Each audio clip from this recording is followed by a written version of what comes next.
নমস্কার বন্ধুরা, আমি দোলা ফুড লাভার্সের নতুন একটা ব্লগে তোমাদের সকলকে স্বাগত জানাই। আশা করছি তোমরা সকলে খুব ভালো আছো।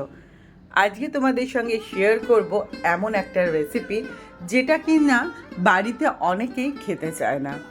সেটা হচ্ছে কাঁচকলার কোপ্তা। কাঁচকলা খেতে ভালোবাসে এরকম মানুষ কিন্তু খুঁজে পাওয়া মুশকিল, কিন্তু কাঁচকলার উপকারিতা সেটা তো আমরা সকলেই জানি। যাদের হিমোগ্লোবিনের সমস্যা আছে বা নেই তারা প্রত্যেকেই কিন্তু কাঁচকলাটা অবশ্যই তাদের ডায়েটে রাখবে। চলো শুরু করি আজকের রান্না। আমি আজকে 4টে কাঁচা কলা দিয়ে কোপ্তা বানাবো।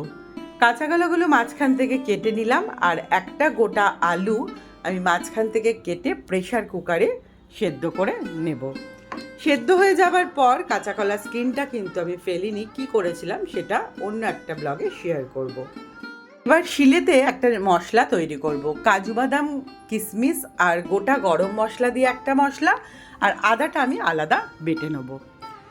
আর কাঁচা লঙ্কা কয়েকটা সেদ্ধ আমি আগে থেকে করেই নিয়েছিলাম, সেটাও দিয়ে দিলাম কাঁচা কলা আর আলু সেদ্ধর ওপরে। এবার দিয়ে দিলাম একে একে আদা বাটা, আর ঘরে তৈরি করা যে ভাজা মশলা হয় ধনে জিরে শুকনো লঙ্কার যে গুঁড়োটা, সেই ভাজা মশলাটা দিলাম। সঙ্গে দিলাম স্বাদ মতো চিনি, অল্প একটু হলুদ, আর দেব স্বাদ মতো নুন। এখানে নুনের ব্যবহারটা খুব ভেবে চিন্তে করতে হবে, কারণ ঝোলেতেও আমি অল্প নুন পরে দেব, সেই জন্য নুনটা এখানে পরিমাপটা ঠিক করে দিতে হবে।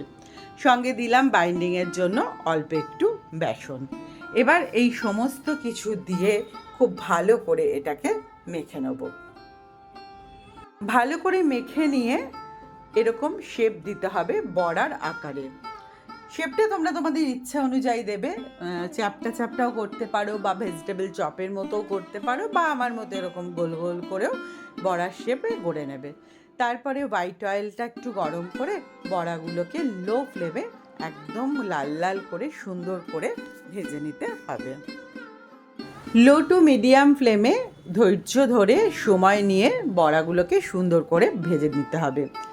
খুব বেশি হাই ফ্লেমে যদি এটাকে ভাজা হয় তাহলে গাটা মনে হবে যেন সঙ্গে সঙ্গে ভাজা হয়ে গেল, কিন্তু ভেতর পর্যন্ত ভালো করে ভাজা হবে না, যার ফলে গরম ঝোলের মধ্যে যেই দেওয়া হবে বড়াটা সঙ্গে সঙ্গে কিন্তু বড়াগুলো ভেঙে যাবে। তাই একটু ধৈর্য ধরে আস্তে আস্তে লো ফ্লেমে এটাকে সুন্দর করে ভেজে নিতে হবে। বড়াগুলোর কালার দেখে বুঝতেই পারছো কি সুন্দর কালার এসে গেছে, মানে বড়াগুলো আমার একদম রেডি হয়ে গেছে। এবার আমি বড়াগুলোকে তেল থেকে তুলে নিলাম। তেলটা এখানে অনেকটাই বেশি আছে, সেই জন্য তেলটা একটু কমিয়ে দেবো। কমিয়ে দিয়ে এর মধ্যে ফোড়ন দিলাম জিরে আর তেজপাতা।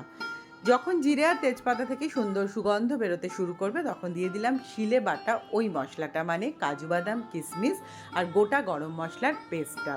এই পেস্টটা দেবার পরে এর মধ্যে আরও কিছু মশলা আমি অ্যাড করব, যেমন জিরের গুঁড়ো, ধনের গুঁড়ো, লঙ্কার গুঁড়ো আর কাঁচা লঙ্কা। যেহেতু আমি বড়াটা মাখার সময় দিয়ে দিয়েছিলাম, মানে কাঁচা লঙ্কা সেদ্ধটা, সেই জন্য ঝালের জন্য আর গুঁড়ো লঙ্কার ব্যবহার আমি এখানে করব না, কিন্তু কালারটা যাতে সুন্দর আসে সেই জন্য দেব অল্প একটু কাশ্মীরি লঙ্কার গুঁড়ো। এই সমস্ত কিছু দিয়ে এবার এটাকে লো ফ্লেমে খুব ভালো করে কষাতে হবে। যত সুন্দর করে কষানো হবে তত কিন্তু এটার টেস্টটা বাড়বে। আর হ্যাঁ, সবশেষে দিয়ে দিলাম অল্প একটু নুন। এবার এটাকে খুব ভালো করে কষাতে হবে। যেহেতু কাজু বাদাম আছে এই পেস্টটার মধ্যে, সেই জন্য কড়াইয়ে লেগে যাওয়ার চান্সটা অনেক বেশি। একটু খুন্তিটা একটু কন্টিনিউয়াসলি নাড়ালেই ভালো হয়। দেখো মশলার কালার দেখেই বুঝতে পারছো মশলা একদম রেডি হয়ে গেছে, তেলও ছেড়ে এসছে। এবার দিয়ে দেবো এতে জল। এই জলটা নির্ভর করবে তোমার নিজের ওপরে, তুমি কতটা ঝোল রাখতে চাইছো তার ওপরে।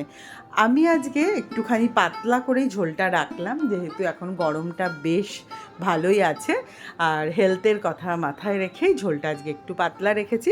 ঝোলটা যখন সম্পূর্ণভাবে ফুটে উঠলো তখন আমি এখানে দিয়ে দিলাম বড়াগুলো আর অল্প একটু ঘি, জাস্ট সুগন্ধের জন্য। বড়াগুলো দেখো কি সুন্দর ভেসে আছে, একটা বড়াও কিন্তু আমার ভেঙে যায়নি। আশা করছি আজকের এই রেসিপিটা তোমাদের ভালো লাগলো। যদি ভালো লাগে তাহলে ছেড়ে যাবার আগে একটা লাইক করো, কমেন্ট করো আর শেয়ার করো।